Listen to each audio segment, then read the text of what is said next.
Good afternoon. Welcome back to Three Swords Gaming.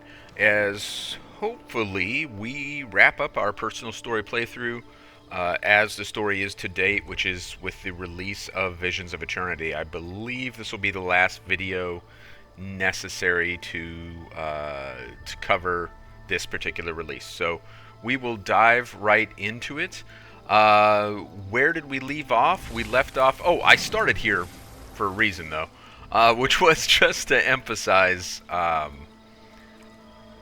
exceptionally beautiful this expansion is, and like what a great job they did with the environment. You know, I've said it numerous times, and I still feel very strongly the world building that ArenaNet does, both with the creation of the environment and with like the lore and the settings for the story, really remain top notch. Like I think they always do a great job with that stuff. The story itself, like the actual narrative, isn't always perfect, but the world that story takes place in is just always fantastic, and they continue to do an amazing job with Visions of Eternity.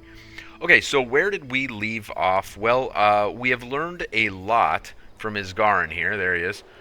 In terms of what the inquests were actually looking for and what Vlox might stand to gain, right? Which is Ancora, the staff that will allow him to conduct an ascension ritual that will give him apparently incredible power. Is it comparable to that of Isgarin? I don't know. I don't know how much of Isgarin's power comes from him being a seer, vice the ascension ritual.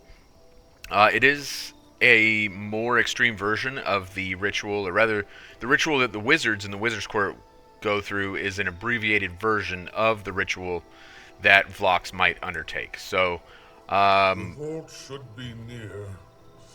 Even though my senses are dulled, I can hear the low echo of Ancora's call.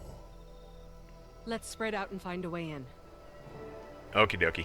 So I didn't know that Isgarn was going to start talking as soon as I moseyed up. So, we still have some questions regarding like Vlox's motivations and whether or not they are, you know, malicious in nature. And that's one of the things, you know, in order to drive their story, oftentimes ArenaNet deals with like very black and white stuff where good guys are good and bad guys are bad, and then they try to play with an idea where that's not the case, but the problem is that they're not very good at the nuance associated with that. And consequently, you end up with a character like Vlox, where the potential for nuance exists, and we're probably not going to see that. He's probably just going to end up being bad. And that's a shame. We talked in the last video a lot about the similarities between what Livia did with the Scepter in Janther Wilds and what Vlox is aiming to do with Ancora here, and how that's a little bit unfortunate that we're going to see very different outcomes for them when fundamentally what they're doing is the same. So as you recall, earlier in the story, when it talked about the hiding location for the staff, it referenced a tree. And so now as we search for the location, I think probably...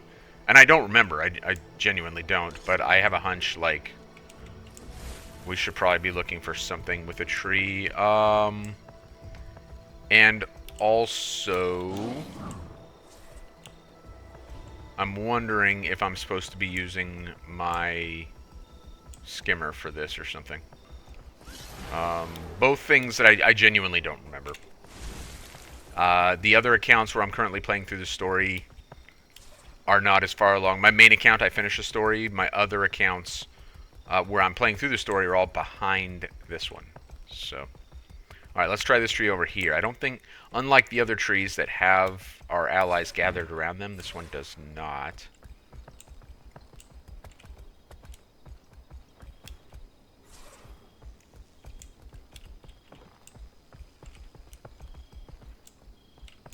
Alright, should we try the skimmer thing?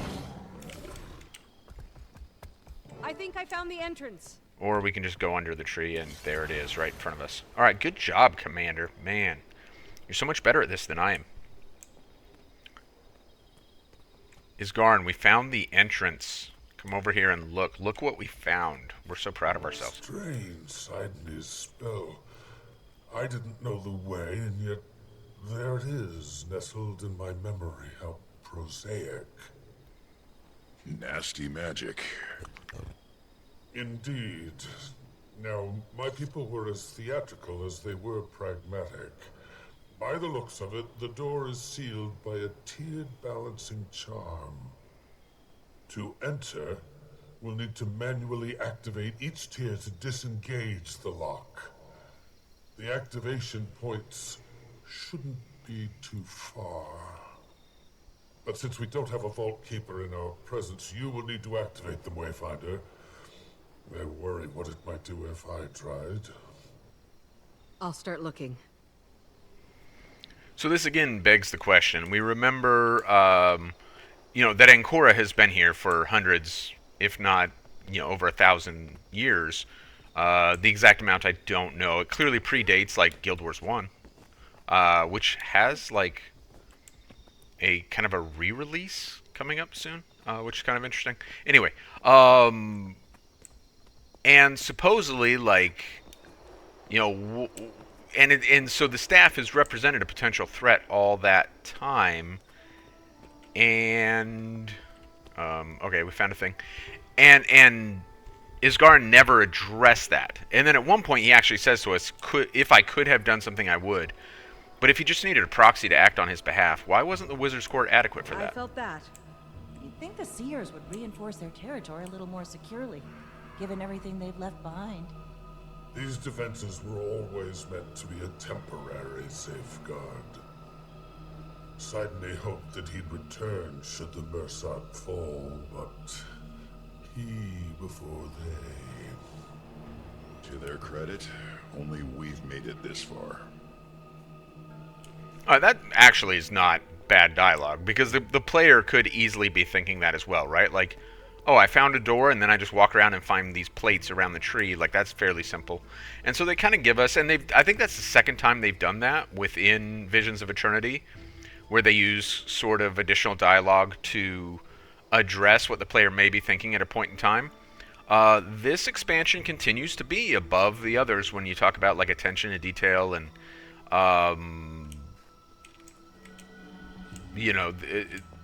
they're showing more.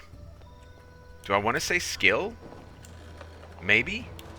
They're definitely showing more of something than they have in the past. Like, I've been more impressed with this expansion than I have with, say, Soto or Janthier Wilds in terms of its actual execution. Now, of course, both Soto and Janthier Wilds, to varying degrees, were stronger at the start than the finish. Soto, that was particularly pronounced. Janthier Wilds was a significant improvement, but still finished weaker than it started, so we'll see how Visions of Eternity goes. But I'm slightly more optimistic than I have been in the past with the mini expansions, or, now they're just expansions, but with the new model, because they seem to be getting better at it. And that's what you'd want, right? Especially now that we have apparently more players than ever before. It's good to know that they are getting better at creating content. And we can open the door now? Careful. Who knows what's waiting for us in there? Or do you, Iskarin? Snap. I do not. But I echo your caution, Tribune.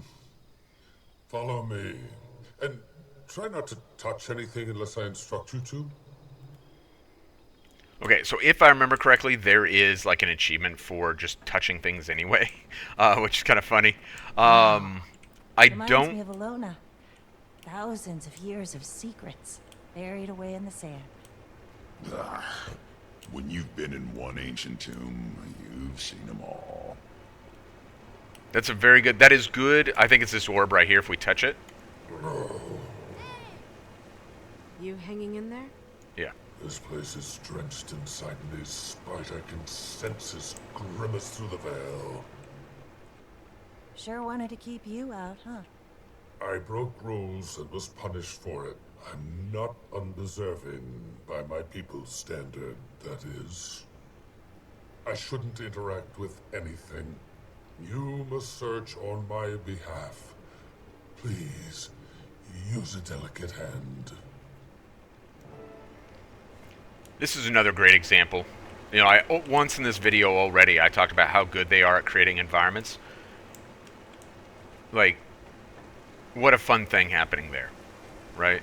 And you know, we could take a moment to really give consideration, like, well, how would that happen? Did that grow out? Did it lift the cube, or was the cube hovering and then the plant grew upon it, and now it's no longer like floating because now it's rooted by the plant and stuff? But under any circumstances, like, really visually fun and really interesting and cool.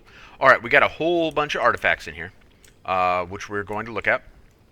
I don't recall if they trigger like aggro or anything, so we'll take that as it comes.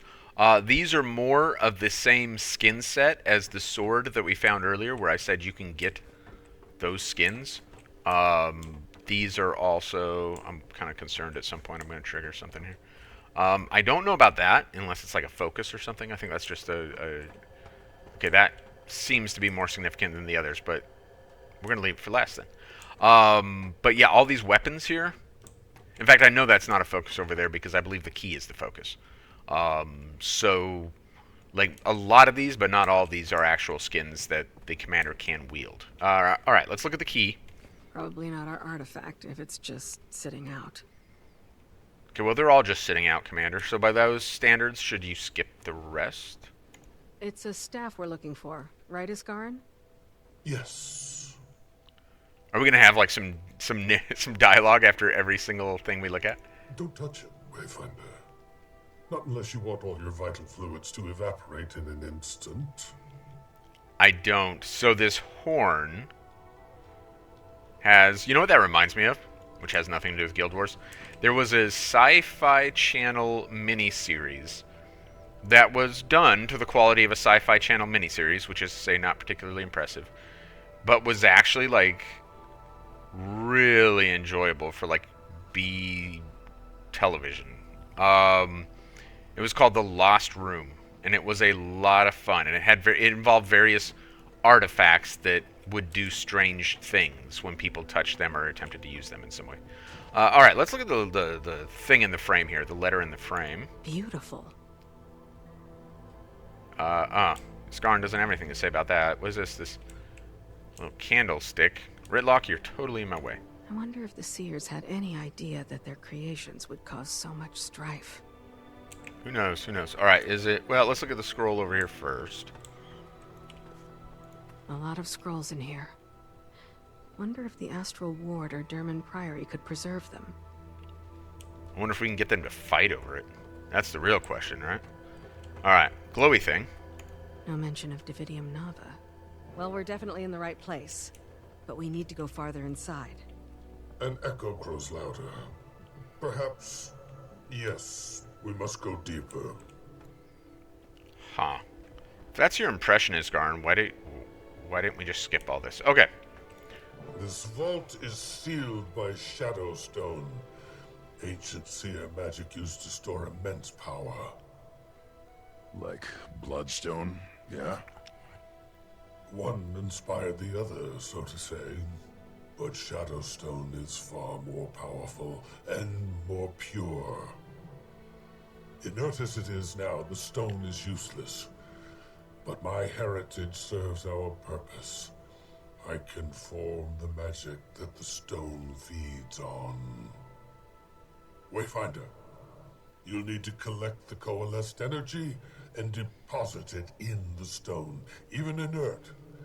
It reaches for me, and it's ravenous. I will begin. Prepare yourselves. I like how he said ravenous. Reminded me of Tony the Tiger. Alright, so we're going to need to apparently fight the magic. So, let's do that. Can we carry... Oh, it's one at a time. Okay, cool. Now, I don't know if there's, like, some kind of consequence for the magic reaching Isgarin or not. Like, I don't recall the nuances. Oh, I hope not, because holy smokes, like, some of this just started out right on top of them. I don't recall the nuances of this particular part of the story. I do want to address the fact that I wish that that whole explanation of Shadowstone had taken place much earlier in the story, because this is like the third time within the story that we've encountered Shadowstone, and we've even had characters act like they recognized it and knew what it was, but as far as I know, we've never seen Shadowstone in the story before Visions of Eternity. So that explanation that he gave us would have been very welcome much earlier in the story, because it would have not only allowed the player to say, oh yes, of course, Shadowstone, but also would have explained why Saida or whoever else knows what it is. Proceed. Ooh, this room looks ominous. That, great work. Absolutely fantastic work there. Really well done. I'm actually, like, deeply impressed. To spelunking, but this one feels different. Is it colder in here? We are likely the first living beings to enter this place in a millennium. The magic senses us. It's curious. Sits with Shadowstone. Slung with our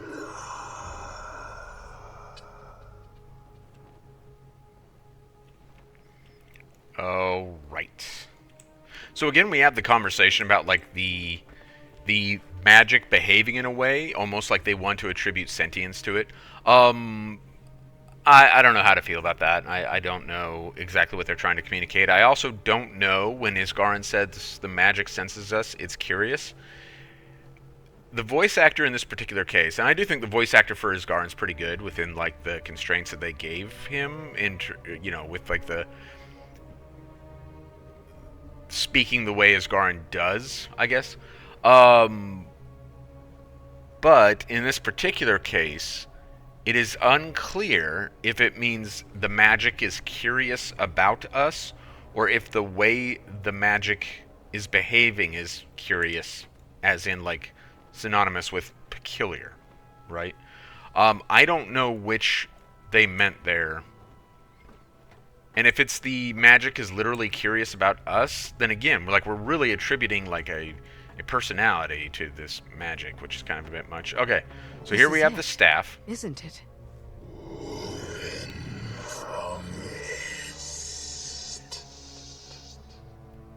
It is revolted by my essence.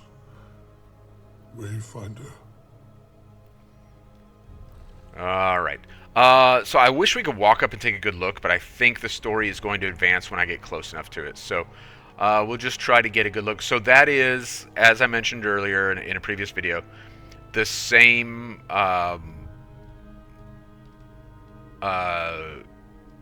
that's the same skin, that's the same staff essentially as the legendary that you can craft from this expansion, or one of the legendaries. And what you actually do is you actually craft like a precursor item. And I haven't done this yet, so I don't know all the little details. But you craft a precursor item called the Etheric Anchor, and ultimately from that you can craft both a staff and a spear. And if you see, again, if I get too close, it's going to trigger the story, I think. You can see one end is very, like, spear-like, and the other end is very staff-like, and so presumably you can kind of wield it both ways, I guess. And thus, like, it's a really interesting idea. It's the first time they've done that. They have had in the past, I don't have them on this account, I have them on my main account. They've had two greatswords that you can then merge into another legendary greatsword. It isn't more legendary than the two greatswords that you merge. It's just a fancy skin, so it's just a prestige thing. This is the first time they've had a legendary that can manifest as two different weapon types, which is very interesting. I've been debating whether or not to pursue that on my main account. I just don't feel inclined to play World vs. World these days, and I have like two legendaries that are just waiting on World vs. World to be completed, and so that would constitute like another one. So I need 3 or 4 gifts of battle. And I don't know that I'm in a rush to spend, 40 hours in World vs. World. All right, let's go grab the staff. Okay, so we can walk up and see it. That is pretty slick, pretty good skin.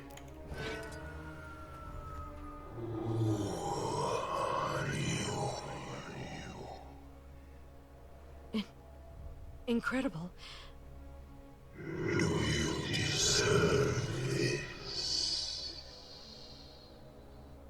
Does anyone else hear that? Oh yeah, I do. Got a hell of a lot louder when you picked it up, too. I am not a fan.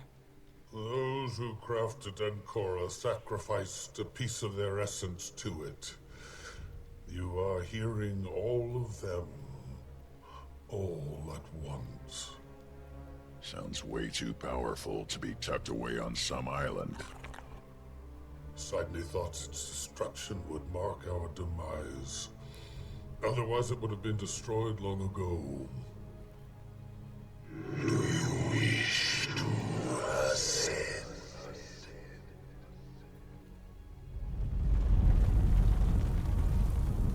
What was that?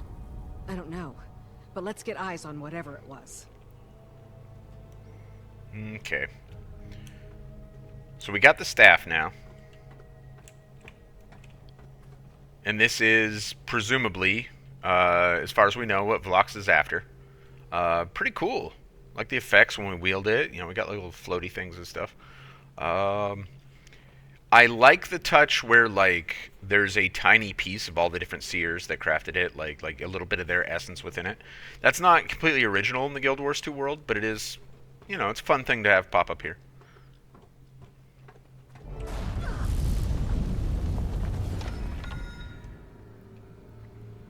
You don't see the necessity of my path yet.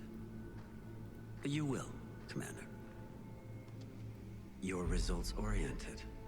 Always have been. That's fine. You'll come around. Sebb, keep them occupied. I'll handle it. Get out of here. Take your time.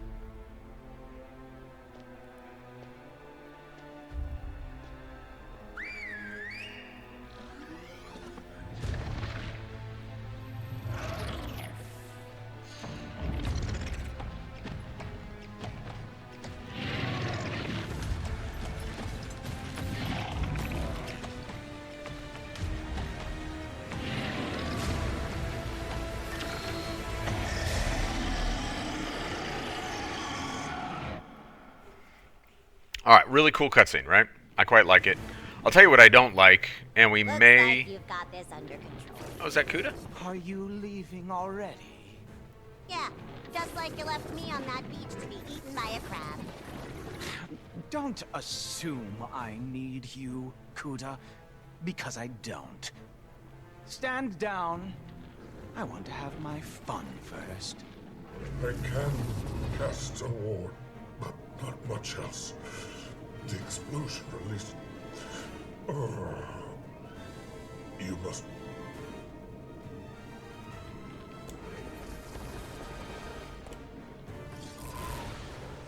Alright, so we got Biomancer Sebb, and then we got his 2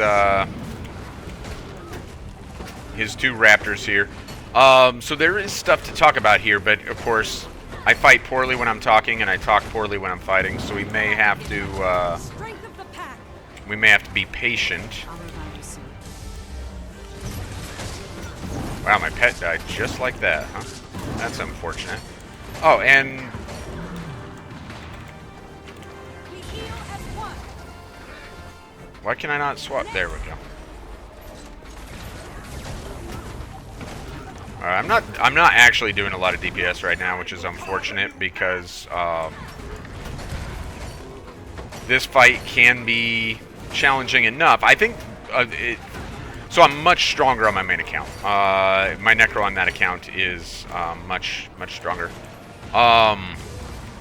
than this character is.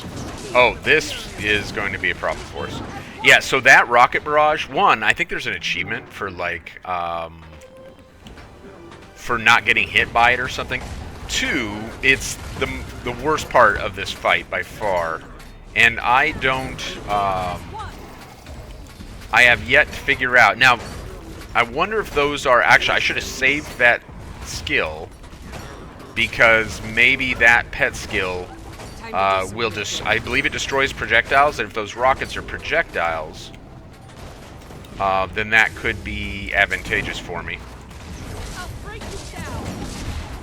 Oh, there's where the skill clicking is a problem for me. Down again. Everything is going to change. So whereas I'm performing poorly right now, I felt the exact, like, the difficulty level on my Necro on my main account was, like, perfect. On the flip side, if I were using a class I'm weak at, like Elementalist, then it would be tremendously problematic.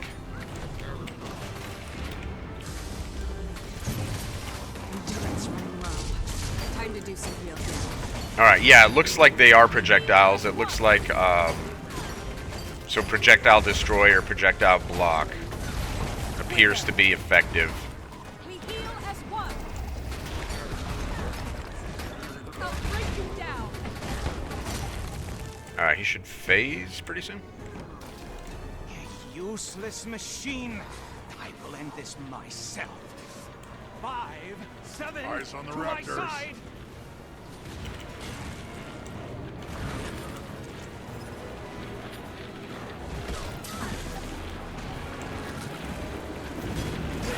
And I think we can, if I remember correctly, we can kill these raptors outright.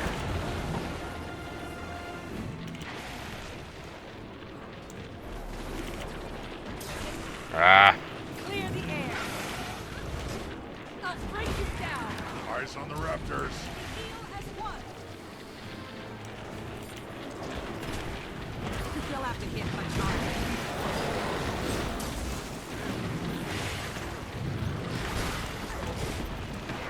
I'll break you down.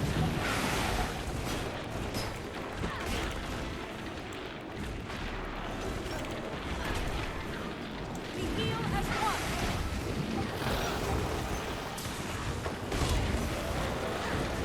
Alright. On the raptors. Pointless creature.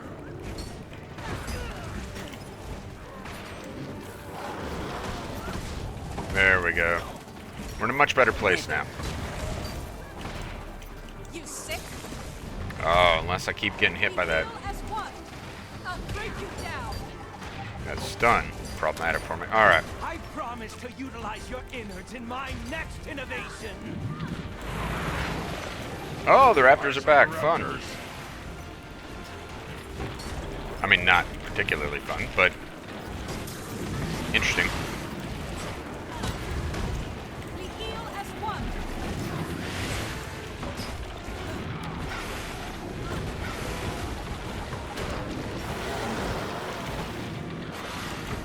Feel the fury. You'll be playing that one for days. Eyes on the raptors. Ah, boo.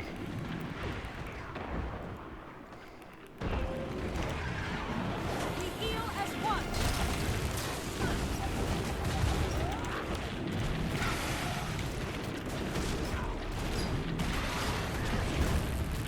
Running into an issue where I have to dodge more often than I have dodges. It's a shame I'm not a daredevil right now.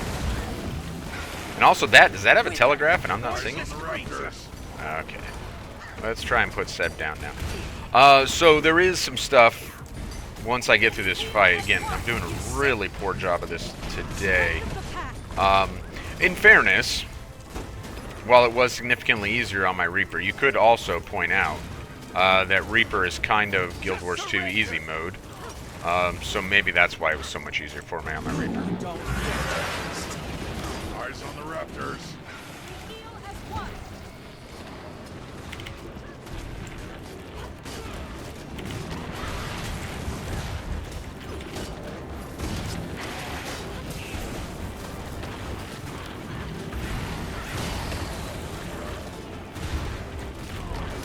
combination.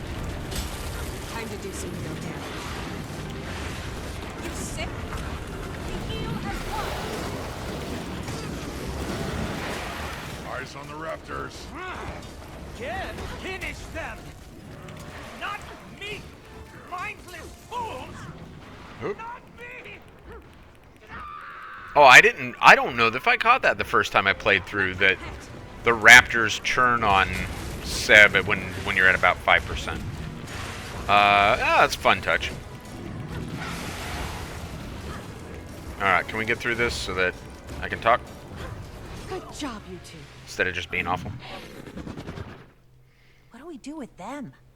Put them out of their misery. No. We should free them. Seb's dead, so I don't know if they pose any danger now. And this is their home. Alright, hey, here's a thought, and that is, so, there's another conversation to be had about, like, ArenaNet and, like, their personality as a studio, and that's fine. Like, if I don't like it, I should stop playing. But that is, like, classic ArenaNet, right? Like, oh, no, they're good, they were just in a bad situation. Well, I mean, these are, like, augmented raptors. Like, no, we should put them down. Like, Ritlock's right. The commander, we should free them. Seb's dead, so I don't know if they pose any danger now. No, commander, you don't know, and there's actually an exceptionally high likelihood that they do. Commander's just stupid. Like, one of the things that they consistently write in the commander is this super touchy-feely, like, I love everyone, while simultaneously the commander's, like, killing people for disagreeing with them. Oh, that counted as a legendary enemy. Nice. I don't have to go do a world event later. And so there's a lot of contradiction there as well, where the commander's like, "Oh, you're doing things differently than me. Time to die." Oh, these raptors are clearly like augmented predators, but I'm gonna, it's just, I don't know. It's sometimes a little bit off-putting. Mind control device. So is this what? Oh yeah, that's the skin for a Mobilis, right? Release the raptors from their mind control. Do we want to do that? Still think we should just kill them. I'm in agreement with Ritlock, but maybe we could also like use them in some way. They did kill Sebb. All right. You can go. Go.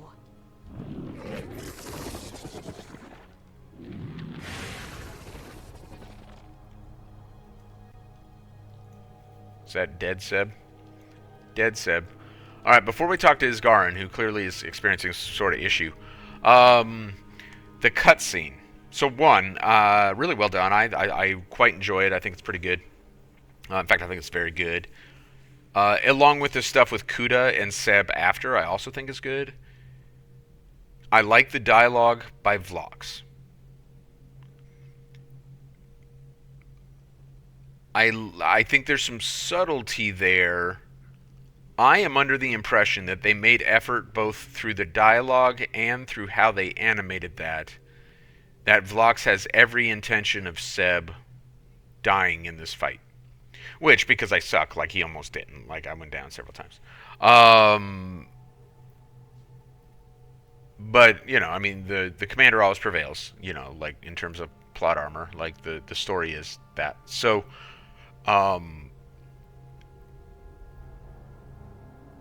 Vlox expects, in my opinion, Sebb to die here. And we remember back to when Vlox was said, like, I will use the Inquest to achieve my goals and destroy the Inquest in the process. And this is the kind of thing that I think he was talking about. So this all aligns very nicely, and I think they did a really good job with that. There is one kind of trope that is, like, I don't want to say exclusive to Guild Wars 2, but in this case I'm using it exclusively for Guild Wars 2 because we've seen it repeatedly throughout the game.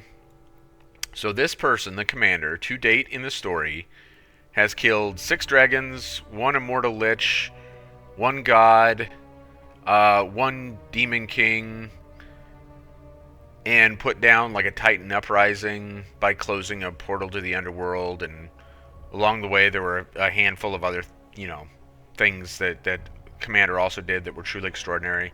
Claw Island and so forth. And the Commander is now holding like this incredibly powerful artifact, Ancora, and the Inquest blow this door, and the Commander's completely disabled, and they just mosey in, pick up the staff, and that happens all the time. Like, super powerful Commander trips going up the steps, and the enemy gets the upper hand. Like, that is how it feels so much of the time. And I don't want to inject a whole bunch of realism. Like, I don't want to overdo it. And I guess part of me can't help it. Like, if the explosion was that powerful, where the Commander, standing here, was disabled, where was Phlox when he blew the door, which is right here? He would have had, like, back here around the corner. But then we're laying there, and he immediately moseys in.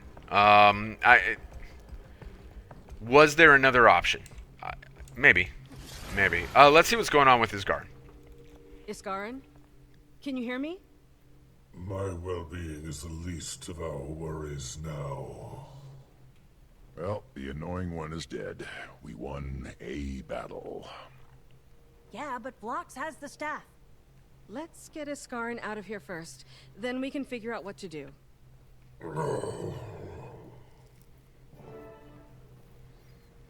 Alright. Rendezvous with our allies back on the Dark Leviathan. So let's do that. Because we kind of are owed some answers, right? By the narrative owes us answers.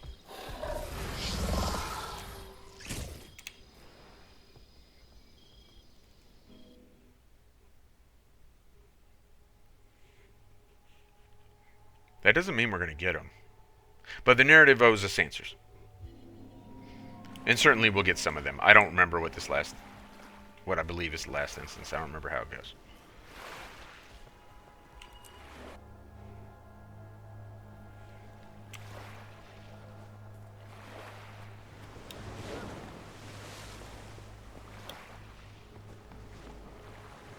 Time to figure out our next steps. Allow me to set the stage. We've got an idealistic genius with menacing but vague aspirations on the run. Oh, and he's Inquest. And now he has a staff that will grant him potentially limitless power, and grant others the same. Have I missed anything? That's about it, yeah. And we still don't know what he wants to do with it all. At least you killed the snarly one. Sebb, was it? The patrons of Pub Canuck have had a lot to say about him. If Phlox could perform the rite with just the staff, he'd have done it already. What else does he need? Deeper in the island, there is a well of immense power. It is where Ancora was crafted, and where our rituals were performed. He must take Ancora to those grounds first, if he wishes to perform the rite. Think he knows how? Can a non-seer actually pull this off? It would not be an easy feat, but it is not impossible. And he has proven his cunning at every turn. The Cryptus were driven by gluttony and revenge. The Titans by instinct. We don't know what drives Phlox. And now he wields one of the most dangerous conduits in Tyria. And we don't know what he seeks to do with it. He is a very real threat to us, and all of our people. Now, we must stop him before his aspirations turn it all to ash.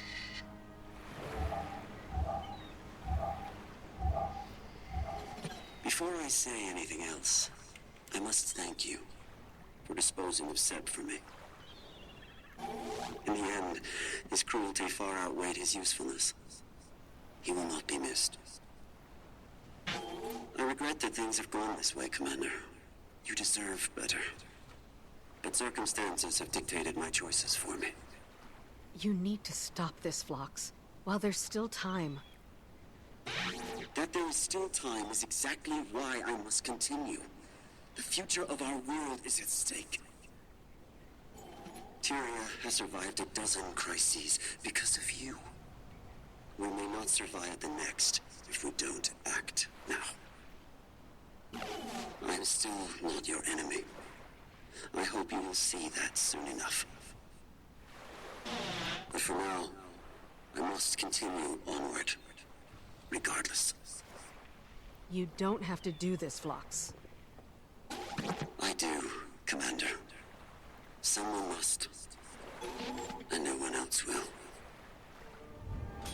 All right. So again, I think they give Vlox like great dialogue. And I think the commander's dialogue is like fairly dubious. And let's like be honest about this. Like, why? What is the commander's imperative?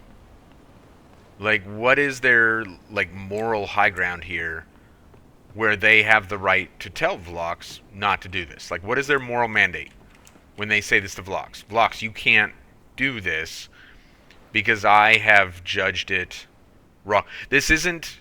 At no point has Vlox done something that is explicitly. Even as the Inquest. What did the Inquest do? Archaeology. The Inquest came here and did archaeology. There are many things happening in Metrica that are more egregious than that.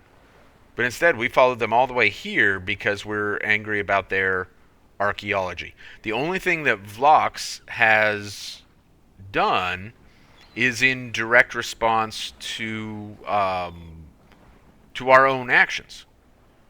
So I think that's why Vlox's dialogue feels so much better than the commander's, because it makes so much more sense to the player. I don't think the player at this point in the story relates to the commander nearly as much as they actually relate to Vlox. And that's where I have a lot of misgivings about what they're going to do next, because unless ArenaNet changes their stripes, you know, in a way that is unprecedented for them, Visions of Eternity will culminate with us destroying Vlox. It's never been otherwise. The closest they came to any sort of subtlety that would avoid something like that is when they introduced Paitha. It was unclear if she was evil or not, and she was kind of an intruder in our brains, and that was kind of weird. But because we had no confrontation with Paitha, that ambiguity was able to survive. We've had confrontations with Vlox now. Unless ArenaNet makes a wild shift from their patterns, we're going to kill Vlox at the culmination of Visions of Eternity. And while I think this is the best of the mini expansions they've done thus far, and some of the better content they've done, period, and I genuinely do mean that, I'm really concerned about their ability to like get out of this corner that they've painted themselves in, where as a player it's going to feel like I am the stupid commander, like the bad guy won and I am the bad guy. And I'm not terribly excited about that particular aspect. Again, overall, Visions of Eternity, I'm enjoying it. I'm enjoying it a great deal. I just am a little concerned that 6 months from now, 9 months from now, I'm going to be much less pleased, because it's going to be another sour taste at the end of an X-Pack, and it's going to be a sour taste at the end, specifically because, well, now Soto had a lot more things, a lot more problems than just the story.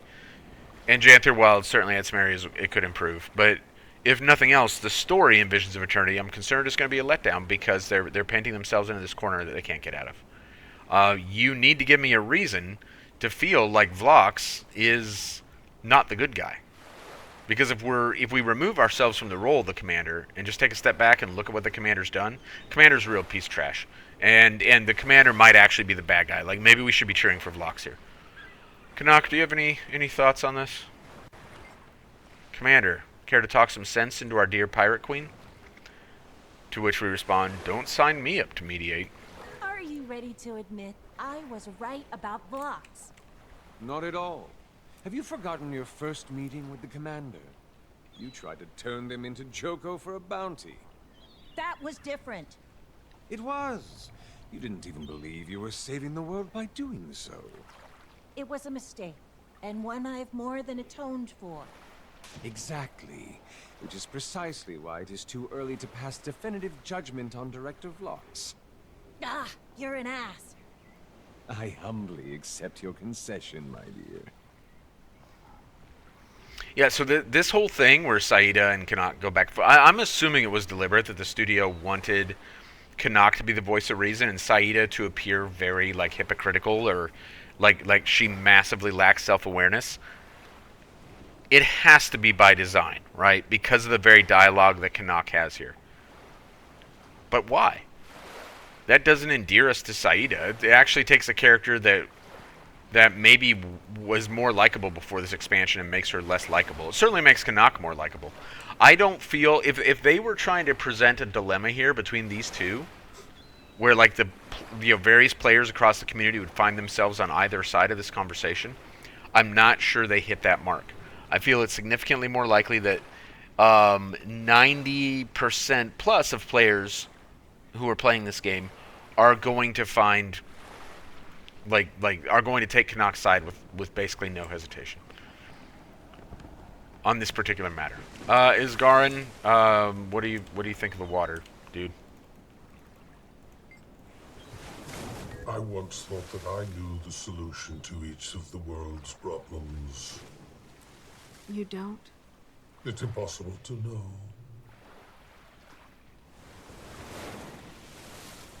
Oh, that's the dialogue. All right. False profundity. Thanks. Appreciate it. Have a good one, Isgarin. Like, keep thinking deep thoughts. Ritlock. Got a bad feeling. That is a classic Ritlock phrase, right? To which we respond, certainly got a lot more questions than answers. Yeah, bad feeling indeed. No matter how noble the vision, no one should have this kind of power. No kidding. I'm not telling you anything you don't already know. What do you think he wants to do with it anyway? He said he wanted to return Tyria's destiny to the hands of her people. Still not sure what that entails. Yeah, it's just not lining up for me yet. Especially since a part of the Arcane Council was on board. Even if Flax financed this, Vlox isn't a big fan of the Council. Whatever he sold them on was a false bill of goods. Guess we should catch Ludo up, if we can get a decent signal to the mainland. I'll take care of that. Wanted to see if I could touch base with Kree anyway. Okay, so this is actually like really good and helpful dialogue for the player, because while playing through Visions of Eternity, it might have been easy to forget at some point, as we drill down more and more on Vlox, it might be easy to forget that the Council has fully sponsored Vlox's actions and, again, not just approved, but like provided material support to what Vlox is doing. And Ritlock points out, you know, the Council would do that if they thought there was something in it for them, and clearly whatever Vlox has offered them may not actually come to manifest. So I really like that. Again, we get massive contrast between up here, where I genuinely don't know what that was supposed to be, with Isgarin saying, no one can know. Yeah, correct, no one can know. Unless they look at No Man's Machine, I guess, Isgarin. Like, maybe I know where there's a machine. That's not true, it was destroyed. But, you know, we get this contrast between like this incredibly vapid dialogue and then, you know, something that I think actually contributes. So here's an interesting thing about releases, right? There are two approaches. One approach, the story has like perfect continuity, and when you drop new DLC, it is assumed that the story is picking up exactly where it left off, right? Like minutes later. And then there's the approach where, okay, we know the next story is not going to come for 6 months, so we write a 6-month gap into the story. ArenaNet has tried both over the course of the story. clearly in this case, what they're going with is the seamless continuity. I think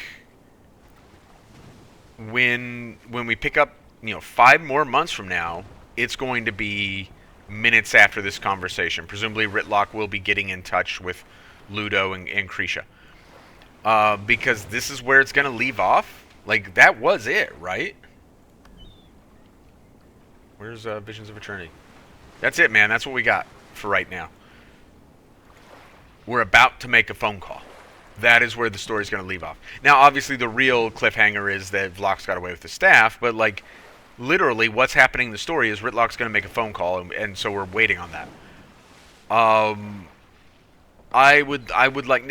You can have your preference on either side, the seamless continuity or the gaps represent real gaps in time. Like, for example, like tabletop RPGs, right? Like Pathfinder, Dungeons & Dragons. They have, like, a... I know Pathfinder does, and I think D&D does. I don't actively play either. They're, like, tethered. Like, time in the tabletop world is tethered to time in our world. So based on the year it is in real life, like, that's a year in that world, and thus content that they, like a new adventure, whatever, that they release in 2025 will happen in a certain date in the Pathfinder world, and 3 years later, in 2028, like, those events will have been 3 years ago in that world, right? So that, I think that is what a lot of people like. That's what I would want for the Guild Wars 2 world. But here, we clearly do not have a situation, given the urgency of everything happening, where we can assess, like, oh yeah, 6 months is going to go by. 6 months is not going to go by. Like, there's no way we're going to sit around and wait to see what Vlox does over the course of the next 6 months. Like, we're going to, something is going to happen very, very soon, and we're just waiting 5 months to find out what it is. So, a lot of interesting things. I do want to kind of wrap up. I really want to emphasize, because I want to be fair to the studio, and I want to be clear in terms of, like, if you were for some reason watching this and you're like, oh, do I want to play or not? I have really enjoyed Visions of Eternity. I think the maps are really good. The skimmer mastery is what it is. Like, they can't always deliver great masteries because they're, quite frankly, like, they are completely out of stuff for masteries.